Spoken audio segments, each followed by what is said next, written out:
সাবলীল অভিনয় আর মিষ্টি হাসি দিয়ে বর্তমান সময়ে দর্শকদের হৃদয়ে জায়গা করে নিয়েছেন অভিনেত্রী তানজিম সাইয়ারা তুটিনী।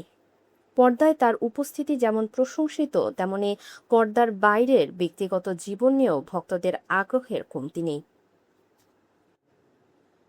সম্প্রতি এক সাক্ষাৎকারে নিজের প্রেম, বিয়ে ও ভবিষ্যৎ পরিকল্পনা নিয়ে কথা বলেছেন এই তারকা। নেট দুনিয়ায় দীর্ঘদিন ধরেই অভিনেতা ইয়াশ রোহানের সাথে তটিনীর প্রেমের গুঞ্জন চলছে। তবে এই বিষয়ে স্পষ্ট বার্তা দিয়েছেন এই অভিনেত্রী। তিনি জানান, বর্তমানে তিনি কোনো ধরনের সম্পর্কে জড়াননি এবং ইয়াশ রোহান তার কেবলই একজন ভালো বন্ধু। জীবনসঙ্গী হিসেবে কেমন মানুষ পছন্দ, এমন প্রশ্নের জবাবে তটিনী জানান, তিনি এমন একজন মানুষের অপেক্ষায় আছেন যিনি ভালোবাসার পাশাপাশি তাকে মানসিক শান্তি ও সম্মান দেবেন। তার মতে, সম্পর্কে পারস্পরিক শ্রদ্ধাবোধ থাকাটা জরুরি। তাই ভাগ্যে যখন সঠিক মানুষের দেখা মিলবে তখনই তিনি বিয়ের সিদ্ধান্ত নেবেন।